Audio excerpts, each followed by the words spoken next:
Buongiorno, buongiorno di nuovo in diretta con Focus TG, tutta la cronaca dalle nostre province. Partiamo da Padova, dove ci sono stati altri episodi di violenza alla stazione, in particolare risse provocate da baby gang che hanno addirittura aggredito una troupe del TG1. Andiamo in diretta da Marta Zatta con l'operatore Federico Cibotto. A te Marta.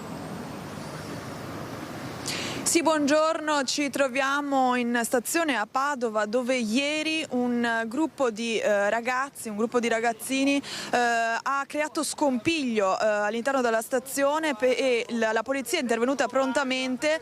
In particolare due ragazzi di circa 20 anni hanno tentato di fuggire ma la polizia li ha bloccati. Una volta perquisiti hanno trovato al primo un senza permesso di soggiorno, hanno trovato in tasca alcune dosi di hashish, mentre al secondo, anche lui senza permesso di soggiorno irregolare sul territorio italiano, un coltello a serramanico. I due sono stati portati in questura e sono state preparate tutte le carte per la loro espulsione. Questo però non è un caso isolato, ormai da giorni la stazione viene monitorata perché solo sabato una barista di origine cinese era stata presa di mira da una baby gang, da alcune ragazzine che l'hanno presa a calci e a pugni perché la barista le aveva detto di non giocare con le macchinette elettroniche. Loro hanno reagito con estrema violenza. Appunto un altro caso che ha fatto scalpore è stato quello di una troupe televisiva di Porta a Porta presa di mira sempre da baby gang, prese anche questo caso a sassate, e lo stesso sindaco di Padova Sergio Giordani era intervenuto in merito scrivendo una lettera e denunciando il gravissimo fatto e condannando che fatti del genere non possono più capitare. Lo ricordiamo, ci troviamo nella zona rossa perché dal 18 settembre la stazione di Padova è zona rossa fino a fine anno, quindi una zona particolarmente sorvegliata dalle forze dell'ordine, ma evidentemente insomma questi episodi non bastano, queste forze dell'ordine non bastano, visti appunto questi episodi di cronaca. Quindi zona estremamente sorvegliata, ma la cronaca, questi episodi di cronaca continuano. A voi la linea. Grazie Marta Zatta. Federico Cibotto. E ancora giovani e violenza con consumo di sostanze stupefacenti dissociative che ovviamente complicano la situazione. A Treviso in particolare ci sono stati sequestri di chetamina, le droghe psicoattive che rendono gli assuntori violenti e aggressivi. Preoccupa l'abuso di psicofarmaci tra i giovanissimi per migliorare le performance scolastiche e sentirsi più in buone condizioni, ma ovviamente con degli effetti collaterali molto seri. Sentiamo. La chetamina a Treviso ha un ruolo preponderante, cioè abbiamo visto che rispetto alle altre province, la provincia di Treviso effettivamente ha una diffusione maggiore di questa sostanza. Sostanze dissociative come la chetamina al centro del focus voluto a Santa Caterina dal CEIS, ed è proprio la marca trevigiana con l'elevato numero di sequestri, nettamente superiore al resto del Veneto, a far scattare l'alert. È pericoloso proprio per gli effetti dissociativi che questo stupefacente crea, per gli effetti allucinogeni, per gli effetti sulla sfera psichica dei giovani utilizzatori. Enorme diffusione di cocaina, dicono gli specialisti, e cannabis con elevata percentuale di principio attivo, ma sono le sostanze psicoattive e i mix a preoccupare. Noi riceviamo campioni biologici da 20 ospedali, quindi della zona di Treviso, di Venezia, di Rovigo, in relazione agli incidenti stradali. Circa il 20% dei soggetti coinvolti in incidente stradale è positiva per alcol, tra l'altro con alcolemie relativamente abbondanti,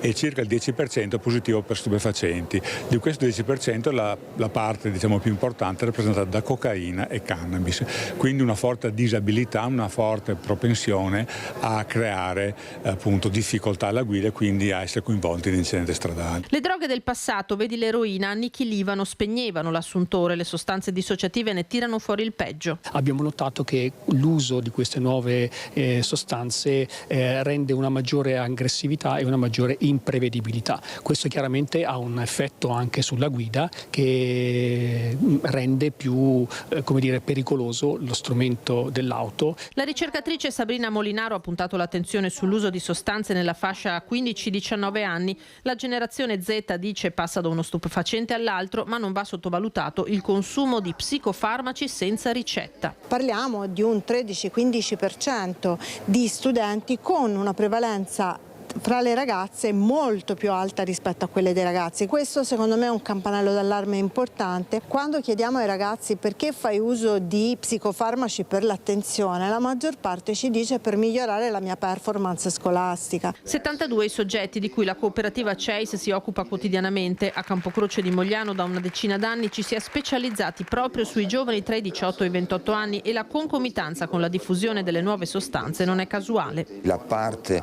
dell'intervento delle dipendenze si associa all'intervento della salute mentale. Questo mix diventa molto difficile, tant'è che stiamo spingendo anche verso la Regione perché sperimenti delle iniziative e delle attività che siano più precise rispetto a questo target. Servizio di Lina Paronetto, e a Padova invece sono stati fermati alcuni giovanissimi stranieri che stavano spacciando davanti ad una scuola di estetica. La polizia ha sequestrato droga e coltelli a Serramanico. Da tempo la zona della stazione, in particolare all'area davanti alla scuola di estetica, è sorvegliata speciale per l'andirivieni sospetto di giovani che hanno scelto il luogo come punto di scambio e compravendita di droga. I poliziotti della squadra mobile da tempo monitoravano la situazione e l'altro giorno sono intervenuti bloccando un gruppo di giovanissimi stranieri che stava creando scompiglio, urlando e alzando i toni della discussione. 2 egiziani sono stati controllati. Alla vista della polizia hanno tentato di scappare ma sono stati bloccati. Il primo era irregolare, senza permesso di soggiorno, in tasca aveva alcune dosi di hashish. L'altro connazionale, 20 anni appena, anche lui irregolare, aveva invece un coltello a serramanico con una lama di 15 centimetri. I 2 accompagnati in questura sono stati denunciati all'ufficio immigrazione e avviato le pratiche per l'espulsione. Sono stati così accompagnati al centro per i rimpatri di Gradisca di Sonzo. Anche a Vicenza provvedimenti contro i violenti, un altro agente di polizia locale è stato aggredito. Andiamo in diretta da Daniele Garbin con il nostro operatore Simone Squarcina. A te Daniele. Sì, buongiorno direttore, buongiorno ai telespettatori. Dicevi bene, siamo proprio in via Soccorsetto, alle mie spalle la sede della Polizia Locale di Vicenza, in compagnia con me Nicolò Naclerio, il capogruppo in Consiglio. Buongiorno a tutti. Di Fratelli d'Italia. Siamo qui proprio per parlare, come dicevi, di sicurezza. L'ennesima aggressione di un agente di polizia avvenuta mercoledì da parte di uno spacciatore che era in corso, ripercorriamo un attimo i fatti, un controllo, e questo spacciatore è stato bloccato proprio da questo agente che intendeva immobilizzarlo. Invece la dura reazione, poi ha lanciato anche una bicicletta nei confronti dell'agente facendo resistenza, ha fratturato il polso dell'agente. Il processo ieri mattina per direttissima ha confermato non solo l'arresto ma anche 18 mesi di reclusione, ma in realtà l'arrestato è già in libertà.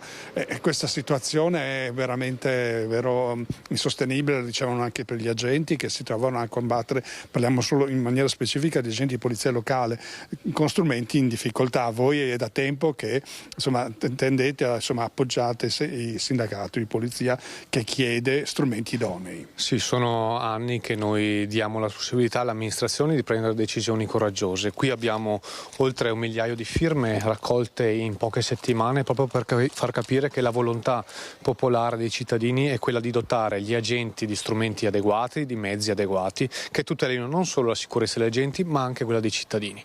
Noi la nostra solidarietà piena va all'agente di polizia locale di Vicenza ferito e quindi che si è rotto il polso durante l'aggressione da parte di uno spacciatore nigeriano. Quindi massima solidarietà, ma l'amministrazione deve prendere con coraggio decisioni anche coraggiose.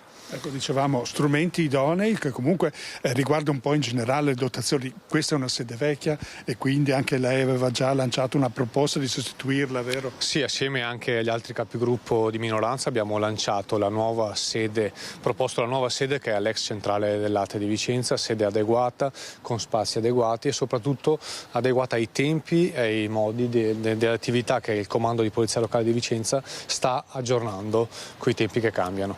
Quindi più sicurezza e strutture anche adeguate per chi lavora. Ecco, ricordiamo proprio prima di concludere che si tratta in generale di automobili, per esempio, automobili anche idonee, lo diceva nel comunicato il sindacato di categoria, con delle partizioni proprio per mettere in sicurezza gli arrestati, e poi anche mezzi, non solo taser. Il taser è un po' la punta dell'iceberg di una serie di richieste, parliamo anche di giubbotti, di tutta una serie di equipaggiamento. Ricordiamo che altre polizie locali anche qui in provincia di Vicenza si sono già dotate. Sì, infatti il taser ovviamente è lo strumento di punta, esistono anche dei bastoni estensibili che tengano a distanza comunque i soggetti pericolosi, come in questo caso sarebbe ovviamente stato utile per evitare quello che è successo. Noi, ripeto, le proposte le mettiamo sempre sul piatto, altri comandi anche più piccoli di provincia si stanno adeguando, è giusto che Vicenza faccia da capofila. Intanto grazie, seguiremo ancora la vicenda. Nicola Naclerio. Grazie mille a tutti, grazie. Ecco, direttore, da Vicenza per il momento è tutto, restituisco la linea. Grazie molte a Daniele Garbina, Simone Squarcina. Andiamo a Venezia, dove continua la guerra ai pickpocket. Sono state fermate nella chiesa di San Moisè borseggiatrici di 13, 14 e 15 anni. Il prefetto pensa a nuove zone rosse nel centro storico. 5 borseggiatrici minorenni tra i 13 e i 15 anni fermate a Venezia in 2 distinti episodi di tentato furto, proprio mentre stavano depredando delle ignare turiste. A fermarle il nucleo antiborseggio della polizia locale, che ha accolto le minori in flagranza mercoledì 23 e sabato 20 scorsi. Sono tutte conosciute, altre volte fermate, ma non imputabili per legge, considerata la giovane età. Dopo l'identificazione sono state accompagnate in una struttura di accoglienza, problema oramai ricorrente, diffuso e preoccupante questo dei borseggi a Venezia, con i furti commessi proprio da minorenni, di seguito alle azioni messe in campo dalle istituzioni ricordate dal prefetto. Soprattutto con una grande attività di prevenzione che è già stata posta in essere da parte delle forze di polizia. Voi avete visto che anche le strategie per il contrasto di questo tipo di reato sono state messe in essere anche attraverso persone in borghese che riescono a intercettare i malfattori. Nel coordinamento tra prefettura, comune, servizi sociali e magistratura minorile, l'obiettivo dichiarato è garantire la sicurezza. In tal senso previste nuove zone rosse o l'estensione delle aree laddove la vivibilità risultasse compromessa da delinquenza ed episodi criminali. Continueremo a utilizzare questo tipo di strategia in relazione all'evolversi del tempo, però abbiamo un giudizio positivo, i risultati sono dimostrati dai numeri, dal tipo di interventi. Certo, ancora bisogna lavorare. Adesso andiamo in diretta da Edi Kaliman con Nicoletta Rizzetto per la parte tecnica per il salvataggio operato dai Vigili del Fuoco di una ragazza americana. Sentiamo i particolari a te, Edi. Direttore, buongiorno a te, ai telespettatori, in compagnia del vigile del fuoco Francesco Cicirello, che ci farà un piccolo bilancio prima di entrare nel dettaglio di questo salvataggio di quella che è stata l'estate per i vigili del fuoco di Treviso, impegnati in tantissime ricerche e soccorsi di persone disperse o scomparse. Che estate è stata? Un'estate molto dura.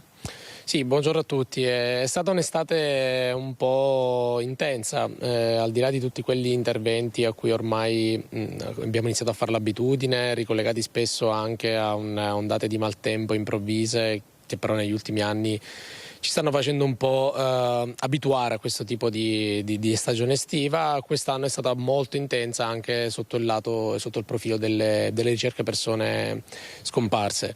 Abbiamo sempre operato sotto il coordinamento della prefettura di Treviso per tutta una serie di attività che hanno riguardato appunto la ricerca di persone scomparse, disperse in vari punti della provincia.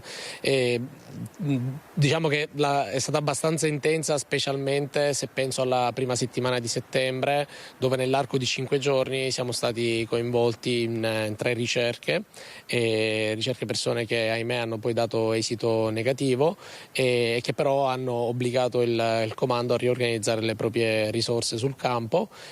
Fortunatamente la nostra struttura è una struttura abbastanza iperstatica che si riorganizza velocemente anche grazie al supporto dei comandi provinciali limitrofi e di tutte le specialità che abbiamo a disposizione come soccorritori acquatici e sommozzatori, però è stata un'attività particolarmente intensa. Rispetto a questo tipo di fenomeni avete visto un aumento?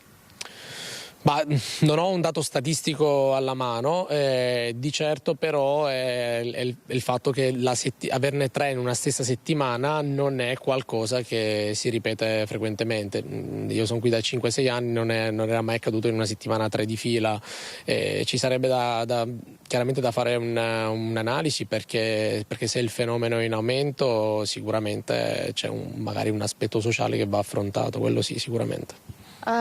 Poi siete intervenuti pochissimi giorni fa per un intervento molto molto delicato a una ragazza di 36 anni di origine americana a Cison di Valmarino per frequentare a Castelbrando un corso di cucina. Lei sommelier, grande sportiva, era uscita alle prime ore della mattina per fare le sue circa 20 miglia quotidiane lungo il bosco delle Pennemozze, è scivolata, si erano perse le tracce e ripercorriamo grazie anche ai suoi colleghi Francesco che hanno operato, erano in 15 solo vigili del fuoco senza contare soccorso alpino, carabinieri ed è intervenuto anche l'esercito con l'elicottero che poi si è calato per recuperare la ragazza che attualmente sta bene con qualche trauma. Ricordiamo è stato un soccorso molto particolare e delicato. Ascoltiamo quindi la voce dei soccorritori, dei vigili del fuoco che l'hanno soccorsa e di come si sono svolte le operazioni di recupero e ritrovamento, e dopodiché ti restituisco la linea.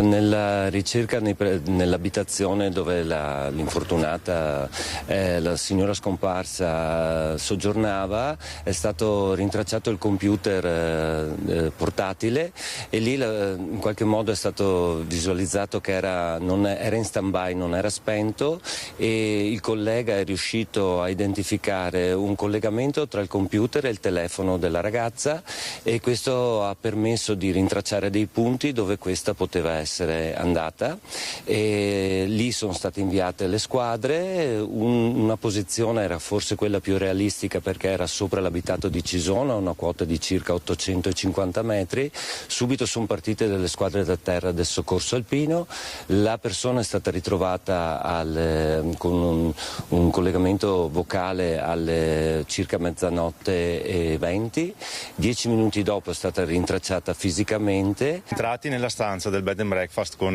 il comandante dei carabinieri e il suo sottoposto, è stato visto che c'era un laptop suo personale che per fortuna non era spento ma era in stand-by, e visualizzando il suo account Google siamo riusciti a entrare nella visualizzazione delle tracce del suo dispositivo Android che aveva probabilmente con sé.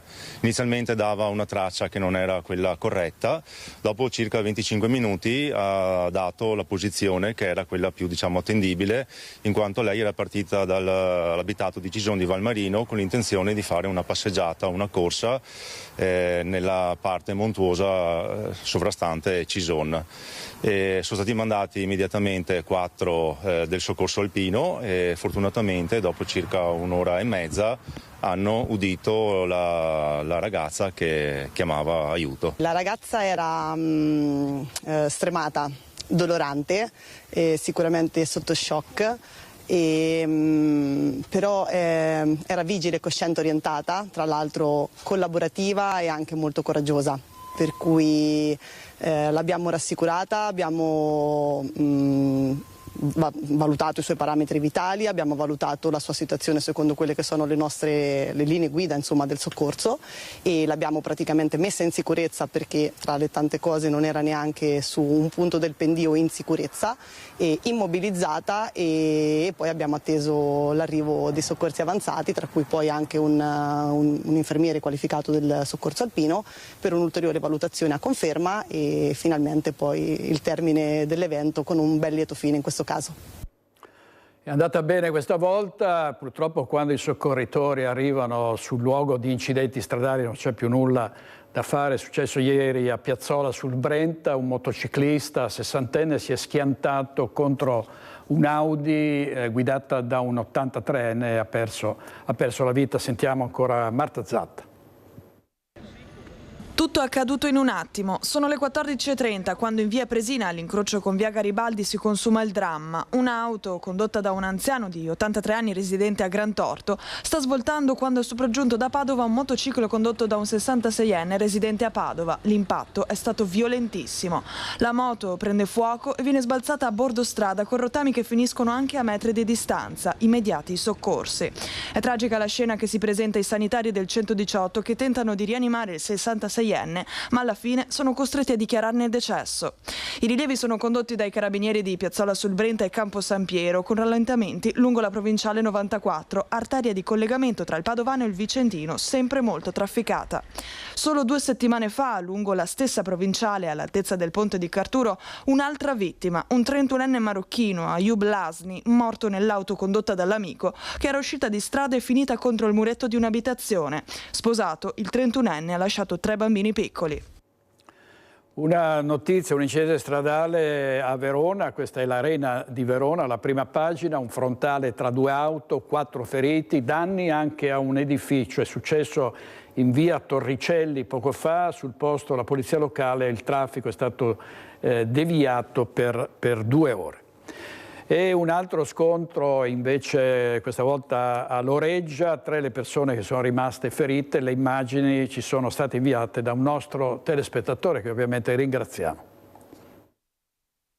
L'allarme è scattato alle 9:13 quando alla centrale del SUEM 118 è arrivata la richiesta di soccorso per un grave incidente causato dallo scontro tra 2 auto, una delle quali finita nel fossato, avvenuto in località Bertoncello, a Loreggia. Immediato si è alzato in volo l'elicottero, 3 alla fine le persone ferite, che sono state estratte dai vigili del fuoco arrivati sul posto con i carabinieri. I feriti sono stati trasportati negli ospedali di Padova e Campo San Piero, tutti ricoverati non in pericolo di vita. Sulle cause dell'incidente stanno indagando i carabinieri.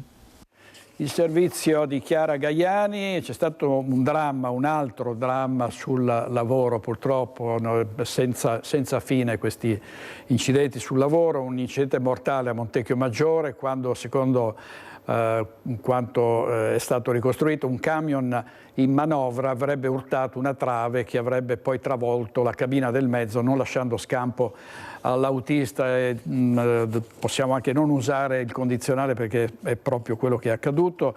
Sul posto in via Ponteguà la ditta è stata evacuata per precauzione, per permettere le verifiche del caso. Sono intervenuti i sanitari del SUEM, i vigili del fuoco, i carabinieri e i tecnici dello Spisal per accertare le cause e le dinamiche dell'accaduto.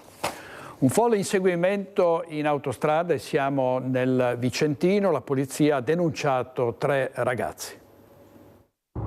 Scene da film con tanto di folle inseguimento in autostrada. Dopo un breve pedinamento in autostrada A4 iniziato al casello di Vicenza Est, gli uomini della squadra mobile, volendo controllare 3 persone ritenute sospette, hanno deciso di fermare prima del casello di Vicenza Ovest il veicolo per un controllo, ma il conducente, ignorando l'ALT, ha iniziato la fuga ad alta velocità in autostrada.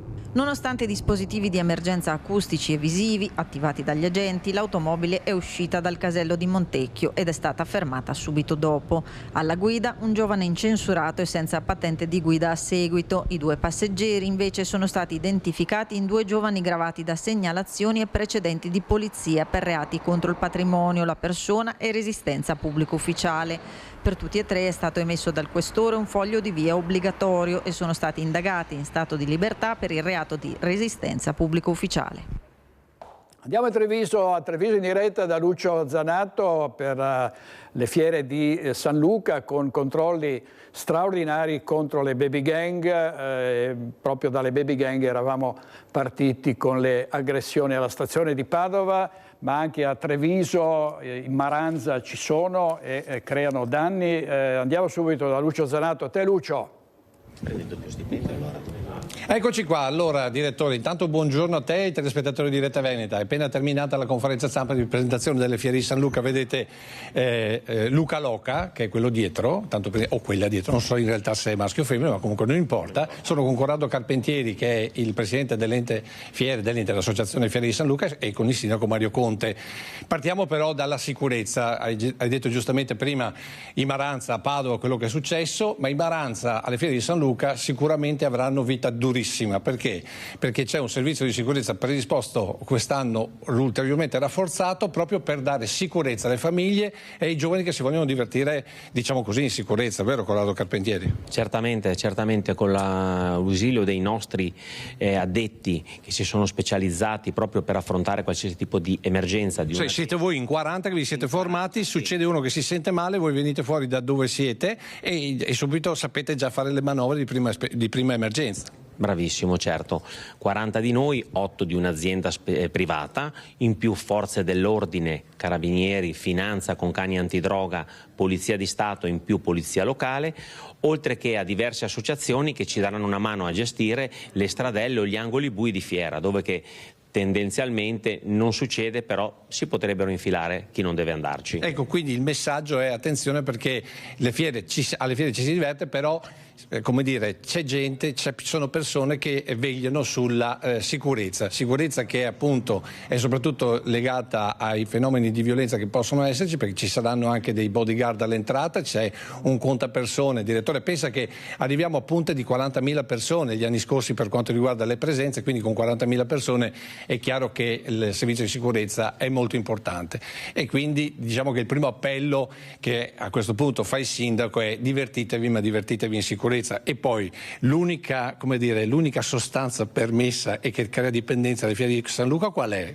Beh, ci sono delle noccioline buonissime che, direttore, siccome Lucio le ha mangiate fino adesso, queste sono per te e te le faccio arrivare in studio. Però poi ci può essere la dipendenza dalla fritto e acquea delle fiere e dei folpetti, e anche dipendenza al divertimento. Però al di là delle battute, fatemi ringraziare Corrado, Omar e tutta la comunità degli spettacoli viaggianti, perché ci garantiscono un periodo di festa molto sentito dalla nostra comunità, ma in assoluta sicurezza. E da qui il mio invito a partecipare con i figli, i nipoti, con gli amici anche più datati, perché lì si potrà aprire il libro dei ricordi della vita e ricordare quando eravamo piccoli, che andavamo alle fiere, qua a Brosa, sul Tagadà, sulle Catenelle, insomma tanti bei momenti della nostra vita che possiamo oggi vivere per questa occasione. 799 anni di fiere di San Luca, quindi il prossimo anno saranno gli 800 anni e sarà un momento importante da ricordare nel giusto modo. A proposito di momenti importanti, e invece il tema dei parcheggi, perché quando arrivano 40.000 persone bisogna gestire i parcheggi, e molta gente dice: non vado alle fiere perché non so dove parcheggiare.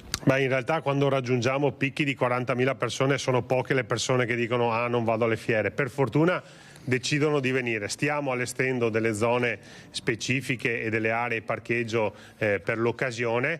L'appello che faccio è quello di avere un po' di pazienza, un po' di buonsenso nel trovare parcheggio. L'importante è che le macchine non intralcino il traffico o non creino problemi di accesso o di uscita ai residenti. Ecco, parlando invece di sicurezza e di strade, l'altra notizia che diamo oggi è quella della battaglia alle biciclette elettriche truccate. Una volta, direttore, ti ricordi, si truccavano i motorini, tu te lo ricorderai, si truccava il ciao per riuscire a correre più forte, adesso si truccano le biciclette elettriche, con una differenza che mentre i ciao andavano per strada, queste invece vanno lungo le piste ciclabili, quindi sono molto pericolose. Però c'era un punto comune, che se ti fermava la polizia locale col ciao truccato te lo sequestrava, esattamente come stiamo facendo noi in questi giorni con la polizia locale, che ringrazio.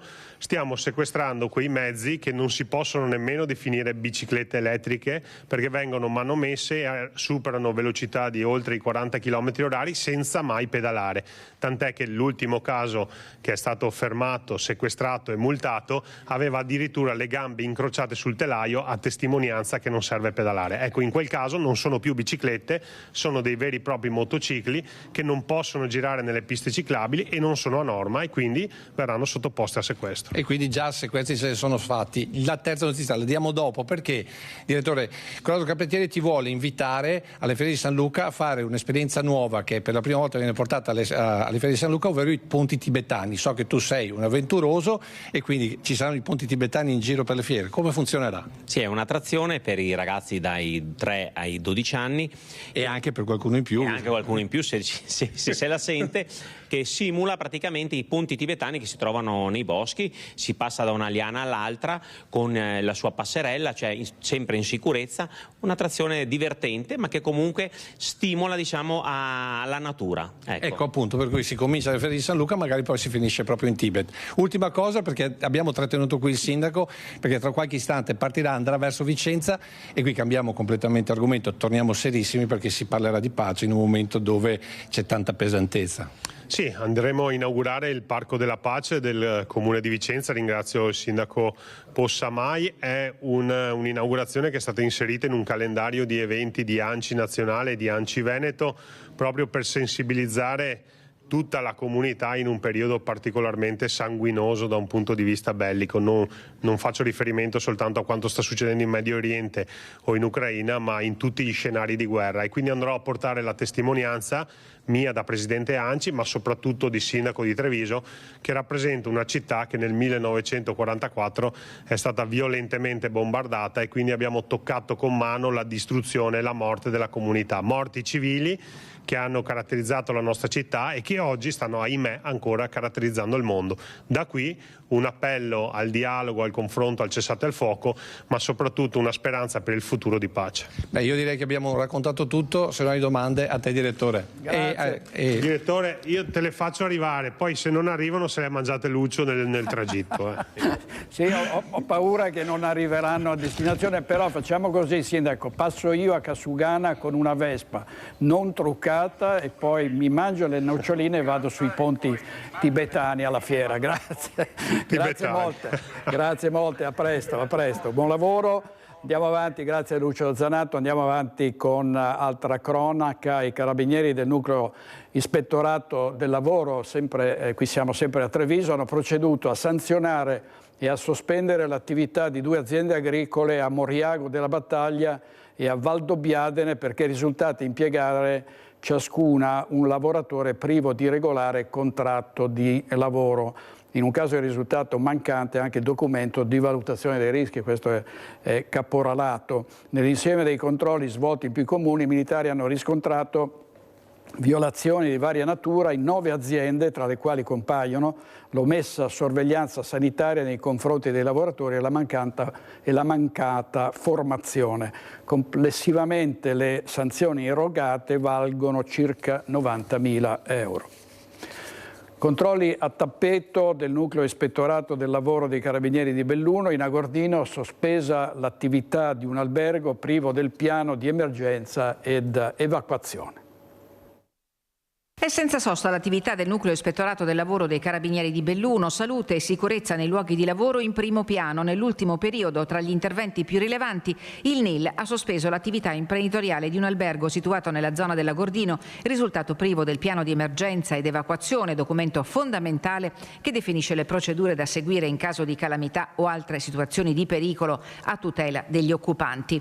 I controlli però hanno interessato altri comuni, da Cortina a Domegge, da Pieve di Cadore a Feltre, Pedavena, Setteville, Santa Giustina e Borgo Valbelluna, e hanno permesso di riscontrare la presenza di numerose inadempienze. 12 le aziende individuate, tra cui 5 cantieri edili, un albergo, 2 aziende agricole, 2 industrie manifatturiere, un centro estetico, un esercizio commerciale. Tutte le violazioni accertate riguardano la normativa vigente in tema di salute e sicurezza nei luoghi di lavoro e riguardano la formazione dei lavoratori, la mancata sorveglianza sanitaria, l'omessa consegna dei dispositivi di protezione individuale, il distacco di lavoratori privo dei requisiti di legge, luoghi e attrezzature non conformi ai requisiti generali di sicurezza. Nei cantieri mancate recinzioni, pericolo di caduta e installazione non autorizzata di impianti di videosorveglianza nei locali aziendali. Complessivamente sono state elevate sanzioni e ammende per 100.000 euro. Servizio di Tiziana Bolognani, torniamo a Padova perché dal 1° ottobre partono le nuove misure antismog che finora sono risultate efficaci. La qualità dell'aria rimane una priorità per Padova. Ripartono infatti dal 1° ottobre le misure antismog concordate con la Regione. Rispetto all'anno scorso però ci sono alcune novità. Di fatto la situazione è quella dell'anno scorso, va a cambiare qualcosa per i mezzi ibridi Euro 0 e Euro 1 che vengono bloccati. Ibridi intendiamo benzina o gasolio o metano e GPL, non l'ibrido elettrico ovviamente, però appunto si tratta di mezzi Euro 0, Euro 1 che diventa anche Euro 2 in caso di semaforo rosso. Secondo i dati stilati dal Comune ci sono dei miglioramenti rispetto agli anni precedenti. La centralina della Mandria infatti ad oggi registra 19 giorni di sforamento su 35 permessi. Basti pensare che 10 anni fa nello stesso periodo si era già arrivati a 40. Nello scorso anno c'è in generale una tendenza alla diminuzione, segno che queste misure stanno funzionando, non riescono ancora a farci rispettare tutti i limiti che ci vengono dati dall'Unione Europea, però rientriamo in quasi tutti i parametri. Ripeto, non è sufficiente, ma stiamo vedendo un miglioramento della qualità dell'aria ed è il motivo per cui bisogna insistere. Oggi in regia Francesca Pezzo e Italo Morao. Andiamo da Luisa Bertini a Vicenza che ci parla dei cittadini volenterosi e degli alpini che ripuliscono il parcheggio vicino allo stadio dai moltissimi rifiuti. Pneumatici, biciclette abbandonate, rifiuti di ogni tipo e anche un materasso. Quanto raccolto in 2 ore al Park Stadio, parcheggio vicino al Menti molto utilizzato da chi deve recarsi in centro e di cui i residenti segnalano l'incuria all'amministrazione. E così cittadini volenterosi e alpini del gruppo San Lazzaro, chiamati a raccolta per iniziativa della presidente dell'associazione Vera Vicenza, si sono rimboccati le maniche dandosi da fare per ripulirlo. Questo parcheggio è usato soprattutto da persone che vanno a lavorare in centro storico. All'interno abbiamo trovato di tutto, c'erano copertoni, barbecue, bici abbandonate, abbiamo fatto veramente un lavoro di fino e siamo andati a raccogliere anche il più piccolo pezzetto di plastica, perché secondo noi di Vera Vicenza e secondo le persone che hanno partecipato è giusto che chi paga un parcheggio per andare a lavorare abbia un servizio degno della cifra che spende ogni mese. Anche per noi tenere pulito un parcheggio o la città per noi va bene. Mi penso che la gente, quando chi butta per terra un bicchiere, una roba di vetro, dovrebbe mettersi una mano e ne ha coscienza. Dalle 8 alle 10, armati di guanti e palette, hanno restituito il decoro al parcheggio, lanciando anche un messaggio di responsabilità civica. È un atto di responsabilità civica nei confronti della mia città, perché io amo la mia città e sporca così non l'accetto. Le strade sono sporche e ci tengo, quel che posso do, perché voglio essere presente anche in questo. È pesante il bilancio per l'agricoltura dopo la grandinata, l'ultima grandinata dell'altro ieri sera che ha colpito soprattutto le zone dell'Alto Vicentino e poi al confine tra Vicenza e Verona. A Gambellara, secondo le stime della Coldiretti, i danni ai vigneti potrebbero essere fino al 60%. Il maltempo non dà pace ad alcune zone del Vicentino, in particolare l'Alto Vicentino fino ad Arsiero e l'area tra Lonigo e Gambellara, dove nella serata di ieri si è abbattuta una grandinata che ha impattato sulle colture in campo. Nella zona alta di Gambellara in particolare sono stati colpiti nuovamente i vigneti che erano stati precedentemente segnati da una perdita di circa il 20% della produzione. L'evento di ieri sera ha comportato un ulteriore danno sui vigneti ancora da vendemmiare che potrebbe attestarsi, secondo le stime, minime di Coldiretti al 60%, ma il vero problema è determinato dal fatto che la vendemmia dovrà essere effettuata manualmente. Ad Arziero, dalle prime rilevazioni, non risultano danni alle coltivazioni, ma i rilievi nelle zone colpite dalla grandinata sono ancora in corso. Il temporale di ieri sera ha provocato forti grandinate nelle zone collinari di Gambellare, Monteverio e Vicentino, dove ha provocato un danno del 60%, ma delle rive ancora da raccogliere. Quello che ci preoccupa è soprattutto la frequenza con cui avvengono questi fenomeni temporaleschi intensi, che continuano a provocare sempre più danni alle nostre produzioni. Ed è partita questa mattina dalla piana di Marcesina la transumanza di Bressanvido, una mandria di 600 capi sta tornando in pianura per l'inverno. Ci racconta questa importante tradizione Mirko Cavallini con il nostro operatore Andrea Benetti. Buongiorno dall'altopiano di Asiago, località Foggia, una delle prime tappe della transumanza partita questa mattina dalla piana di Marcesina è destinata ad arrivare domenica a Bressanvido. Sono con Marino Pagiusco, insomma una grande tradizione che non guarda il brutto tempo, il cielo coperto e che voi portate avanti. No, allora, questa è la prima tappa. E adesso siamo fermi, aspettiamo per la beverata delle vacche e anche degli uomini che adesso si beve qualche birra e poi da adesso partiamo e la prossima tappa è a Gaglio, località lì dove si trova il campo a calcio.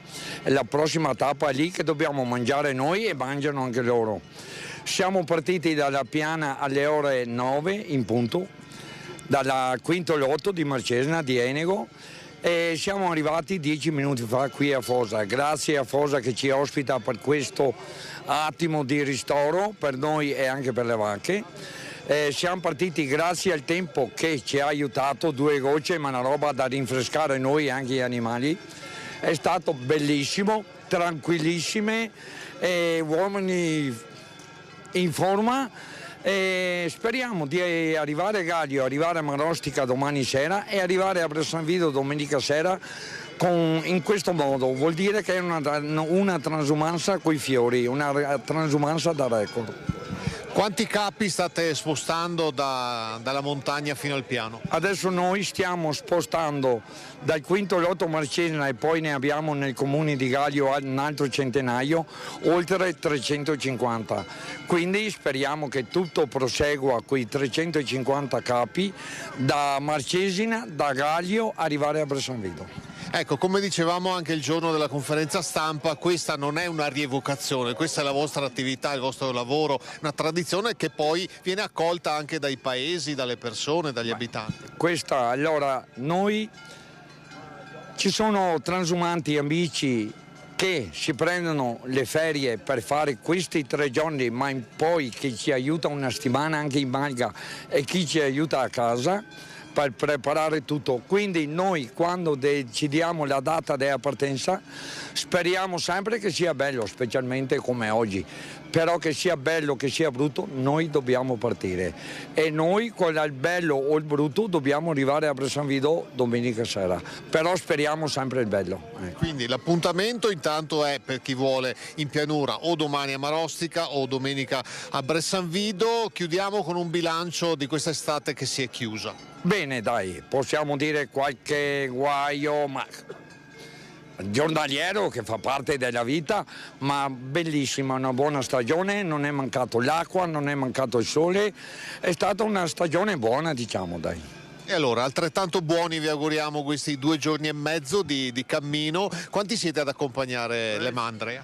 Siamo oltre 100, come vedete i carrelloni per caricare le vacche che non qualcuna si stanca. Abbiamo i telescopici per se succede qualcosa, per i balloni di fieno, per le vasche dell'acqua e abbiamo una organizzazione ognuno col suo compito e però ci sono quelli che da Marcesina a Bressanvido arrivano a piedi, partono a piedi e arrivano a piedi. E allora, buon cammino e buon rientro, grazie Marino Pagiusco. Grazie a voi e ci vediamo domenica. Grazie ad Andrea Benetti alla parte tecnica, da Foggia è tutto, a voi la linea.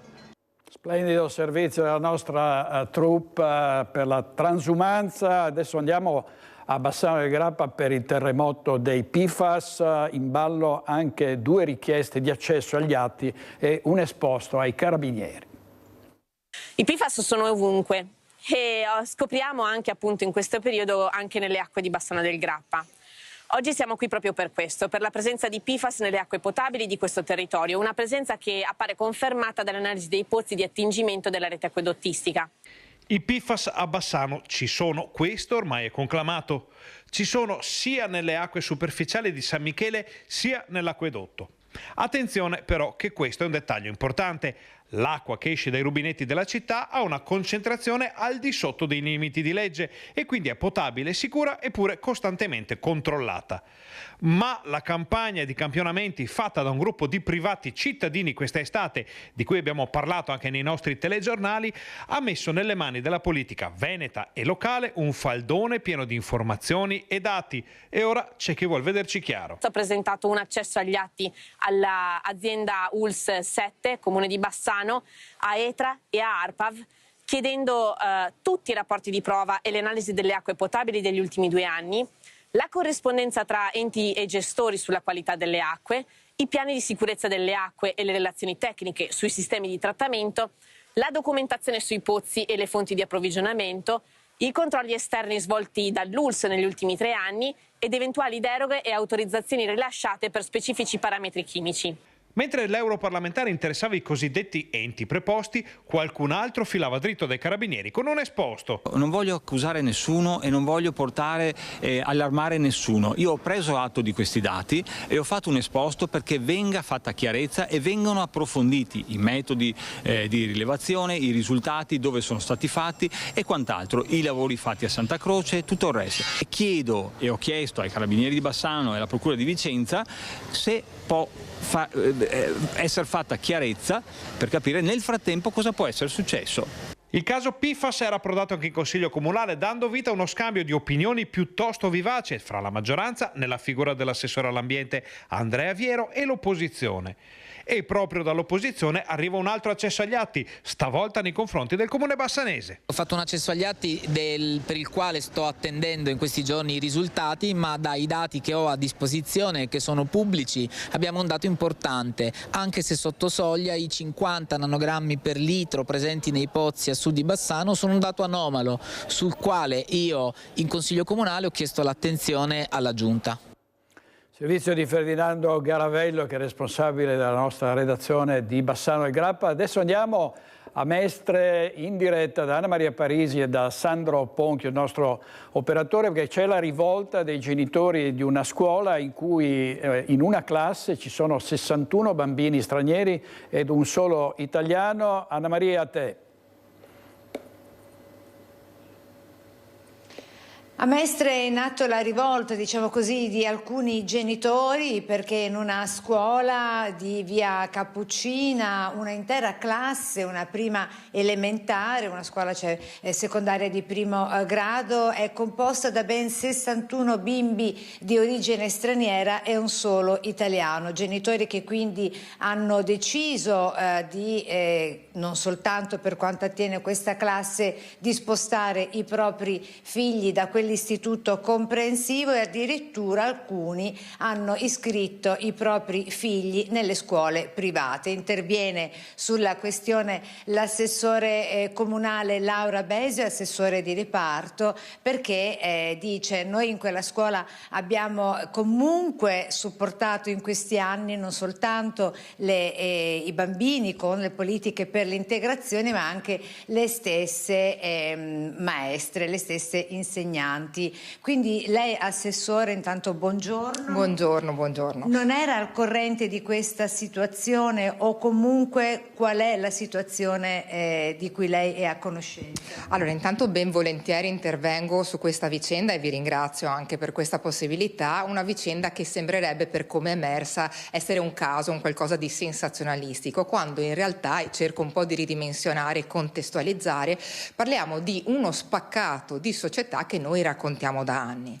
È il tema all'ordine del giorno, quella della multiculturalità. Siamo a Mestre, in una scuola, in questo caso primaria, all'interno di un quartiere che effettivamente è densamente popolato da famiglie che sono di origine migratoria, di origine straniera. Io direi che bisognerebbe spostare, anche per avere un po' più di onestà intellettuale, il ragionamento e quindi anche l'ago della bilancia di questi discorsi, in modo che la questione non sia che in una scuola Mestre, come potrebbe essere in qualsiasi città anche d'Italia, ci siano tanti stranieri in una classe di un quartiere dove ci sono tanti stranieri, ma il tema è piuttosto, di fronte a una situazione che è evidente, quello della multiculturalità è un tema che dovremo affrontare, come vogliamo comportarci? Noi vogliamo comportarci da amministrazione come stiamo facendo ormai da anni, cioè puntando a un'integrazione che sia realmente sana, che sia sincera, un'integrazione dove le persone, pur essendo nati in altri territori, e non è nemmeno detto perché la maggior parte in realtà di questi bambini sono di nascita italiani, sappiano che cos'è la lingua, sappiano che cosa sono le leggi italiane, sappiano cosa sono la tradizione, la storia e la cultura del paese che li accoglie. Ecco, Assessore, c'è da dire che in questo caso gli insegnanti si trovano a dover fronteggiare più dinamiche, non soltanto quelle scolastiche, ma anche, come dire, un mosaico culturale complesso. Assolutamente, quindi il primo tributo intanto che farei è al lavoro importantissimo e spesso in sordina delle insegnanti, ma anche della stessa dirigente scolastica che sta portando avanti una scuola con serietà, con intelligenza, con una grande rete sul territorio, proprio per far sì che questi ragazzini, nonostante il contesto particolarmente delicato, possano crescere a livello educativo. Poi è chiaro che il comune fa tutto quello che può e mai si tirerà indietro. Che cosa fa un'amministrazione? Mette in campo un sottobosco di azioni che magari non si vedono nell'immediatezza, ma che vanno a costruire proprio questa alleanza sul territorio. E penso ai corsi di italiano per minori stranieri, penso alla mediazione linguistica culturale, penso anche all'orientamento scolastico, ai laboratori contro la dispersione scolastica, penso anche a tutte quelle attività. Da poco abbiamo introdotto e indirizzato anche dei finanziamenti privati su quello stesso istituto per lavorare sulle competenze alfabetiche, ma anche sulla conoscenza del territorio, sempre nella convinzione che bisogna lavorare sulla integrazione. Questi bambini ci sono oggi, sono lì a tutti gli effetti.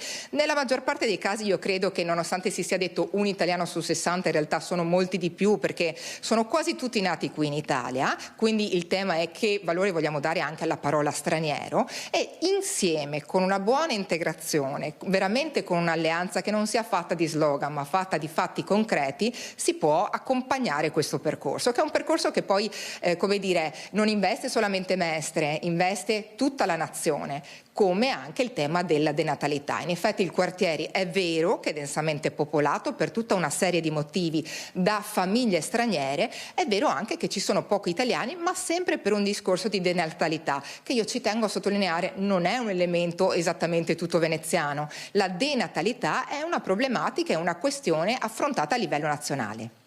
Quindi il caso della primaria di via Cappuccina, come dice l'assessore di reparto Laura Besio, è comunque per molti anche un'opportunità, visto che i bambini imparano sin da piccoli a vivere in un contesto multiculturale. Grazie. Sì, grazie. Aggiungo solo un'ultima cosa, che in realtà bisogna essere propositivi di fronte a queste dinamiche, perché la soluzione diversamente quale dovrebbe essere? Cerco di essere provocatoria ma propositiva. Togliere pezzettini o comunque obbligare famiglie di altre parti della città a convogliare su un istituto. Ricordiamoci che c'è il principio della libera scelta delle famiglie, che scelgono appunto l'istituto comprensivo più vicino, più consono, più adeguato. Tra l'altro non c'è nemmeno più l'obbligo di stradario, quindi è evidente che parliamo di una scuola in realtà che rispecchia la complessità della società, e in quel caso effettivamente il quartiere è fatto di persone, è costituito di persone che frequentano la scuola del quartiere.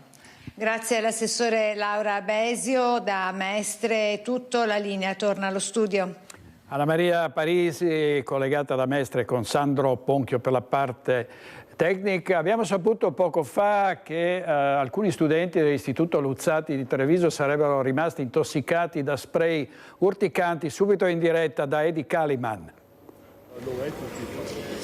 Eccoci direttore, abbiamo preso la linea, ci siamo spostati di qualche chilometro da dove ci trovavamo prima dai vigili del fuoco che proprio mentre stavamo parlando in diretta sono partiti con una camionetta alla volta dell'Istituto Luzzati nella strada di San Pelaio, dove si trova in realtà un complesso di più istituti, il Liceo Duca degli Abruzzi, l'Itis Fermi e il Ricatti Luzzati, che vediamo inquadrato qui con tanto di 2 ambulanze. Una è arrivata in supporto proprio pochi minuti fa a quella già presente. Erano circa le 11:40-45 i ragazzi di rientro dalla ricreazione quando a un certo punto si è sentito questo forte odore. Qualcuno, ancora non si conosce chi, probabilmente un ragazzo della quinta superiore, ci hanno raccontato alcune ragazze, alcune studentesse testimoni dell'accaduto, che ha spruzzato questo spray urticante, pare spray il peperoncino, che ha cominciato ad intossicare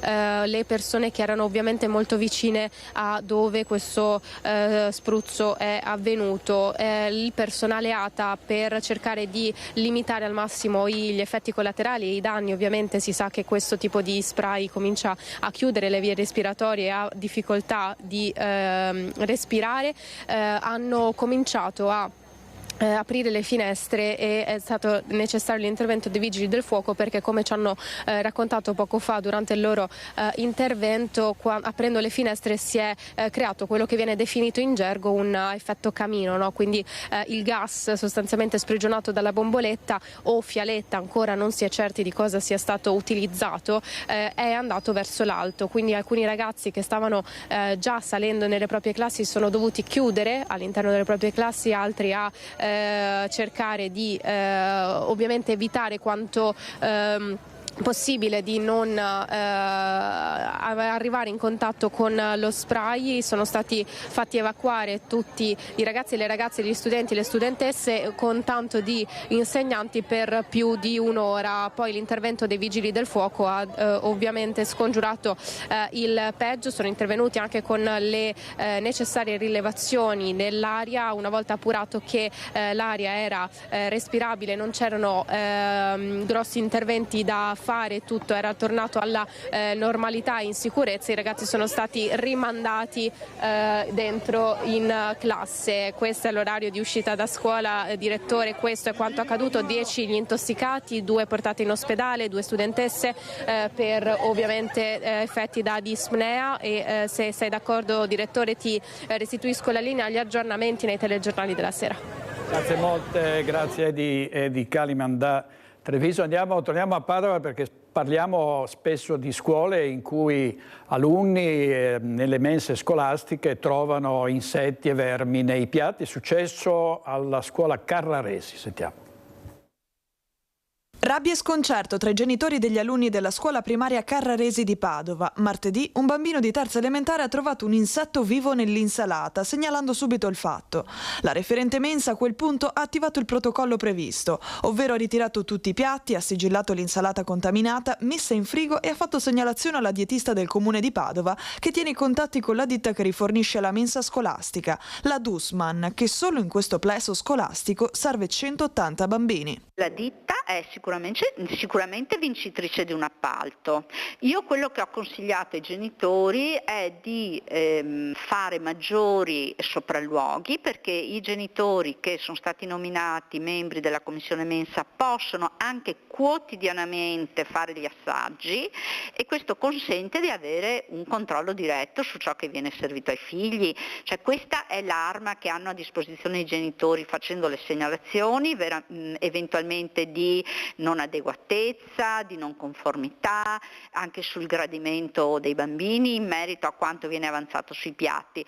Poi la questione dell'appalto è una questione chiaramente che riguarda il comune. Nella stessa giornata è arrivata una seconda segnalazione dallo stesso istituto. Un'altra bambina avrebbe trovato un verme nella pasta al ragù, una segnalazione però non ancora verificata. La Dussmann non è nuova a episodi del genere. Sempre a Padova nel 2016 vennero trovati vermi nel cibo di 2 2 scuole e anche quest'anno casi analoghi si sono verificati in 2 scuole della provincia di Treviso. È il comune che, avendo in carico la gestione della mensa e che gestisce ovviamente anche tutto l'aspetto amministrativo riguardo e contrattuale con l'azienda. Quello che potevamo fare lo abbiamo fatto. Io ho anche dato disponibilità, pur non avendo competenze specifiche in merito, di partecipare, anzi ho sollecitato un tavolo con la sottoscritta, la dietista del comune, i responsabili della ditta e i rappresentanti della mensa dei genitori per un confronto. A proposito di bambini, soprattutto di ragazzi, di giovani, c'è un forte aumento del disagio psicologico e un enorme ricorso alle cure degli specialisti. Sentiamo Mirko Cavallin. Nel 2024 sono state 400.000, quest'anno solo nel primo giorno 70.000 le richieste di accesso al bonus psicologo sul sito dell'INPS. Il bisogno di questo tipo di supporto è il segno da una parte di un disagio, dall'altra di una maggiore consapevolezza. Le persone, secondo me, post-Covid hanno iniziato a guardarsi e guardandosi hanno scoperto di meritare di stare bene e quindi quando ti guardi dici ok, cosa non va? È proprio giusto che io soffra così nella mia vita? Cosa posso fare di meglio? Forse un tempo per sedimentare, un tempo per guardarsi dall'esterno potrebbe fare bene. Secondo l'OMS, lo stress correlato al lavoro sarà la prima causa di assenza in tutto il mondo, per un costo individuale di 15.000 euro all'anno a carico delle aziende. Proprio dal Veneto è nata una specifica piattaforma di welfare aziendale. Ok è la piattaforma che permette alle aziende di erogare bonus psicologo per i loro collaboratori, quindi l'azienda entra in OK, a livello gratuito si registra e acquista i voucher. I voucher sono del valore di 50 euro che corrispondono a 50 euro dati al collaboratore per potersi prenotare una seduta in presenza con uno degli psicologi psicoterapeuti registrati in piattaforma IOK.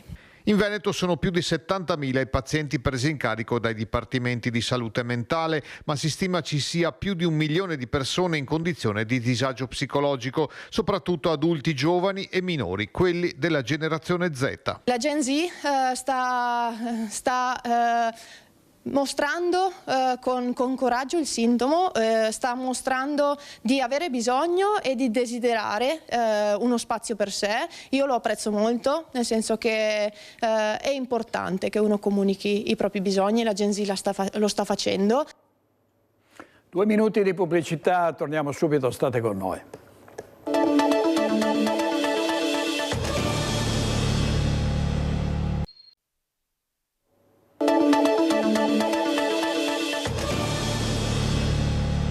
Il ministro della Difesa Crosetto ieri in Parlamento si è detto fortemente preoccupato per la sorte degli uomini e delle donne imbarcati sui velieri che sono diretti verso Gaza. È stato proposto a questi attivisti che vogliono portare viveri e medicinali ai palestinesi di lasciare tutto questo materiale a Cipro, al Patriarcato di Gerusalemme, che si occuperebbe poi della distribuzione, ma questa offerta è stata respinta e sono intenzionati a procedere con tutte le conseguenze del caso, i pericoli di vedersi attaccare proprio dall'esercito israeliano e dalla marina israeliana. Hanno deciso di continuare. Ne abbiamo parlato ieri sera a Focus, tra gli altri interventi quello del consigliere regionale della Lega Luciano Sandonà. Una cosa, delle immagini così terribili come quelle che ci arrivano da Gaza dal punto di vista umanitario, però lì c'è una guerra in corso in cui Israele ha deciso di andare fino in fondo. È stato anche in questo richiamato da tutti i paesi occidentali, ma ha deciso di andare fino in fondo, fino alla liberazione totale di quegli ostaggi, quei pochi ostaggi che sono rimasti ancora vivi dentro, diciamo, ai cunicoli e ai labirinti di Gaza. Ricordo che Israele ha avuto più di 1.000 morti, allora c'è stato il 7 ottobre con 1.200 persone che sono state trucidate, ammazzate, gli hanno tagliato la gola, ci sono state persone persone violentate davanti ai propri cari prima di essere finite uccise, con più di 200 poi sequestrati, in parte liberati. Ma Israele stessa ha avuto 1000 militari morti nell'operazione di Gaza. Questo dà il senso della determinazione di Israele nel portare avanti questa azione. Quindi io credo che le parole che ha usato lei prima e le parole che sono state dette precedentemente, quindi incoscienza, irresponsabilità da parte di chi sta andando avanti con una serie di imbarcazioni, diciamo, verso le coste di Gaza. Io aggiungerei anche con una provocazione, perché è evidente il tentativo di provocare quello che è un esercito in questo momento in piena guerra, in pieno assetto, diciamo, di morte e di distruzione.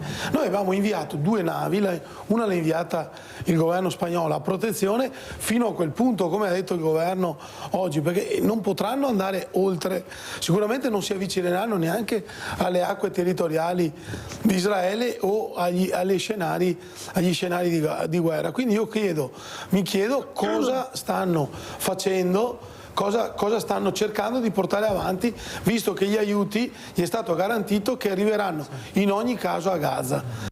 Così Luciano Sandonà ieri sera a Focus, abbiamo parlato anche ovviamente della situazione sempre più allarmante nella guerra tra Mosca e Kiev, e abbiamo anche raccontato la storia di un residente di Paularo, cittadino friulano di 48 anni, che è scomparso in Ucraina durante la guerra contro la Russia. Sono persone che in molti altri casi sono andate a combattere al fianco dell'Ucraina e hanno perso la vita.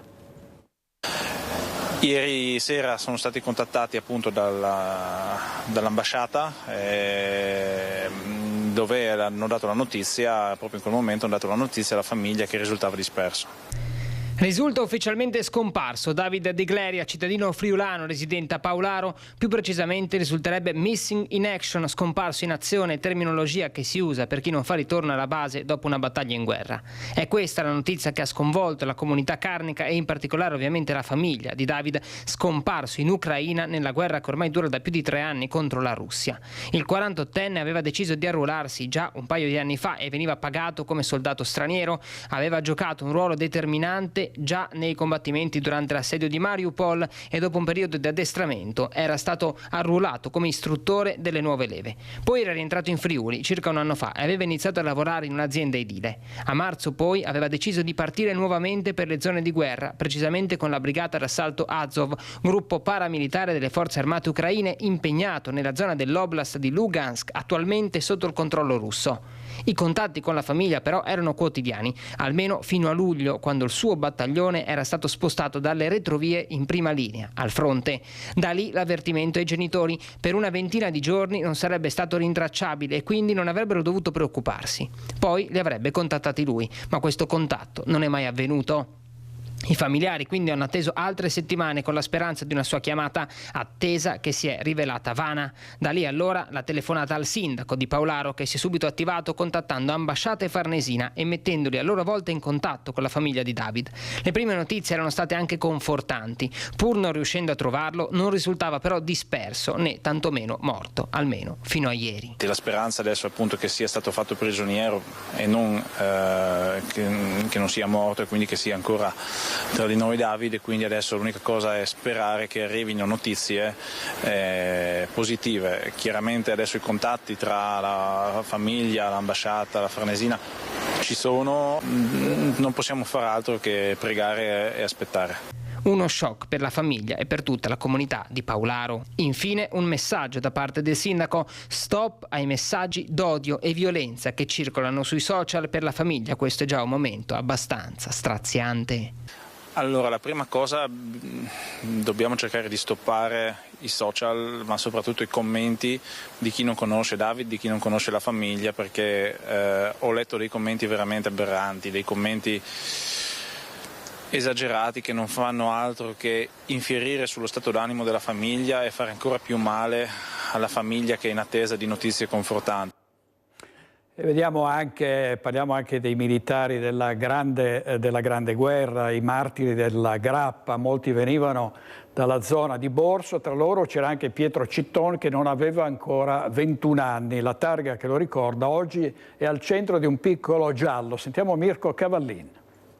Chi passa lungo il trafficatissimo Viale Venezia tra San Giuseppe di Cassola e Bassano quasi non se ne accorge, ma lungo quella strada si è scritta una delle pagine più drammatiche della Seconda Guerra Mondiale. Qui sono state fatte alcune delle impiccagioni seguite al rastrellamento del Grappa del settembre 44. Tra loro c'era anche Pietro Citton, nato a Borso nel 1923, arruolato giovanissimo nella Marina Militare. Era un marinaio, gli avevano silurato la nave, era tornato a casa perché era stato ferito e poi probabilmente era stanco della guerra, era stanco di tutte questa situazione e aveva deciso di tentare di cambiare qualcosa. Ma purtroppo ci ha rimesso con la vita. Dopo l'8 settembre era entrato nelle fila partigiane appostate a Campo Solagna, iscrivendosi al Corpo Volontari della Libertà nella divisione Montegrappa in una brigata dal nome tristemente profetico, Martiri del Grappa. Dopo il rastrellamento fu scelto a caso tra quelli da impiccare pubblicamente. Gli appendevano i cartelli con scritto bandito, gli mettevano le sigarette in bocca, per disprezzo penso, però erano sempre ragazzi di 22 anni. La madre riconobbe Pietro, penultimo di 7 fratelli, solo dalla cintura che indossava, dopo essere stato gettato in una fossa comune. Ora è sepolto a Semonzo, ma sul luogo esatto dell'impiccagione sorge una questione. Mio zio è stato per 50 anni perché io l'ho sempre visto. È il penultimo albero davanti all'Excelsior. E dopo l'ultima adunata degli alpini il suo nome è sparito e c'è un altro.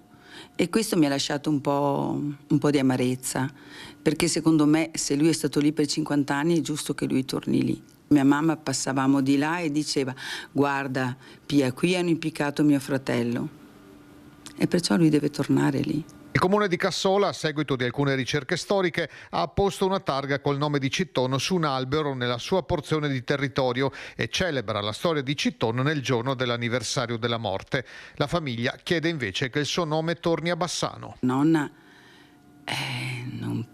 non era più lei, perciò io ricordo mamma quando diceva tutta la sofferenza che c'era in giro, e questo per me non deve mai più succedere.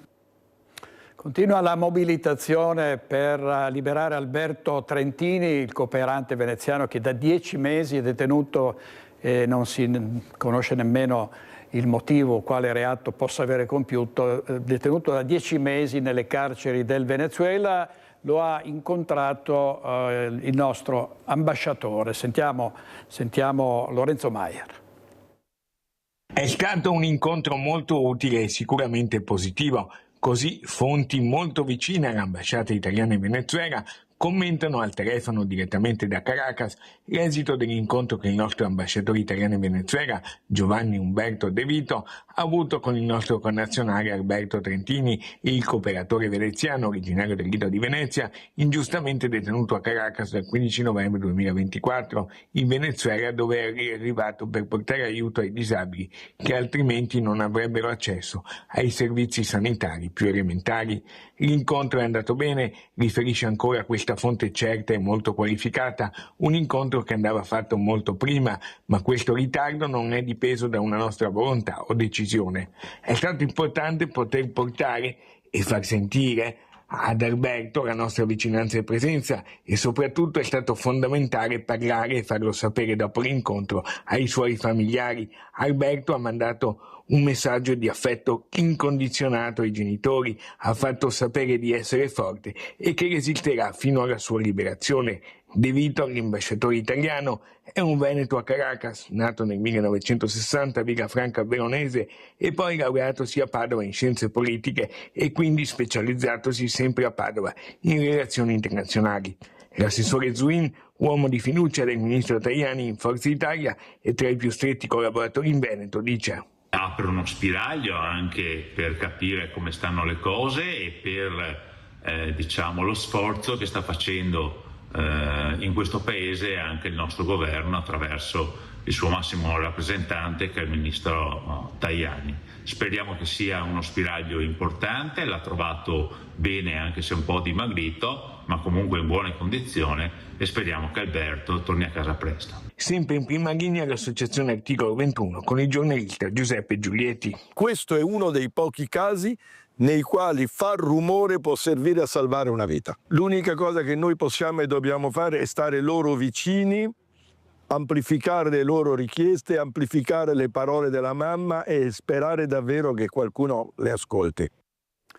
Adesso sentiamo Paolino Barbiero, storico volto della CGIL, che parla della bufera che lo ha travolto in attesa della sospensione decisa dal sindacato. Non li ho vissuti bene, però alla fine conta quello che è successo e quello che dovrà succedere. Racconta così questi ultimi mesi Paolino Barbiero, storico volto della CGIL di Treviso, dopo la bufera che lo ha travolto per un presunto cumulo di stipendi percepiti negli ultimi 10 anni e che ha portato alla decisione della commissione di garanzia del sindacato nazionale. La delibera mi ha sospeso per un anno da una serie di incarichi, continuerò a svolgere altre attività e dare una mano laddove le conoscenze che ho possono essere utili, sempre a servizio dei cittadini e degli iscritti. A breve gli verrà comunicato quando inizieranno di fatto i 12 mesi di sospensione, ma Barbiero ha intenzione di continuare ad operare nel sindacato, che descrive come una grande organizzazione che è cresciuta negli anni anche grazie ai dirigenti che insieme a lui hanno collaborato. Nel frattempo, ripeto, io continuerò a dare una mano laddove è possibile fare cose che non vanno a interferire con la sospensione. Barbiero ha sempre difeso la sua posizione, forte anche di quanto stabilito dagli ispettori. Nessun dolo, che quello che è stato fatto è tutto regolare in termini di contabilità e quant'altro, era solo un compenso per un'attività aggiuntiva che io faccio.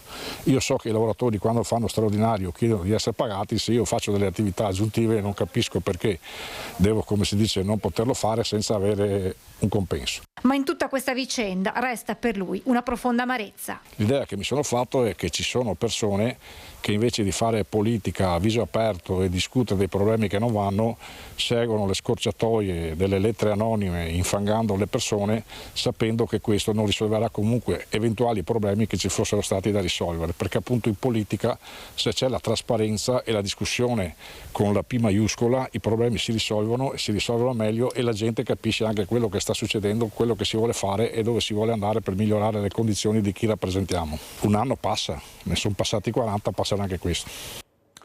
Allora andiamo in pubblicità altri 2 minuti e poi state con noi perché parleremo della premiazione domani a San Polo di Piave del Gambrinus Mazzotti, è un premio letterario importantissimo, state con noi.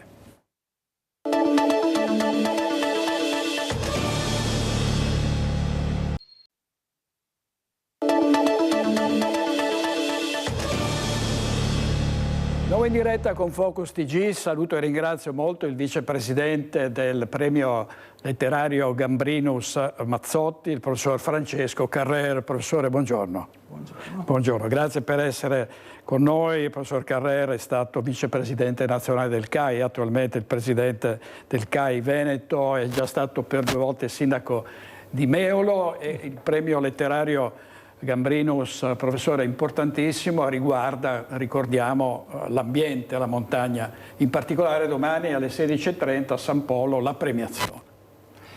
Certamente, domani sarà una giornata importante, è la 43esima giornata di premiazione perché il premio ha una storia lunga. La richiamo brevemente, è nato l'anno dopo che è scomparso Giuseppe Mazzotti, un circolo di amici che si ritrovava abitualmente presso il parco del Gambrinus ha pensato di dar vita a questa esperienza. Per questo anche il nome del premio è Premio Letterario Mazzotti, ma anche Gambrinus, ricorda proprio il luogo storico della fondazione. 43 anni di storia che insomma hanno mantenuto nel tempo una manifestazione che è cresciuta di prestigio e di partecipazione, lo dice il numero delle case editrici e delle opere che ogni anno arrivano in concorso. Tant'è vero che negli anni si è deciso di alternare 2 terne. La terna di quest'anno riguarda la montagna intesa come cultura e civiltà, la finestra sulle Venezie e i viaggi di esplorazione. Il premio è già stato annunciato come assegnazione, i nomi dei vincitori sono già stati resi noti nella conferenza stampa. Domani sarà l'occasione per conoscerli da vicino, ma anche c'è un momento un po' particolare di coronamento della manifestazione, nel momento in cui, al di là dei premi già assegnati dalla giuria, la consulta dei lettori assegnerà un premio speciale fra i 3 vincitori all'opera che risulterà più votata e considerata come la più interessante delle 3 vincitrici.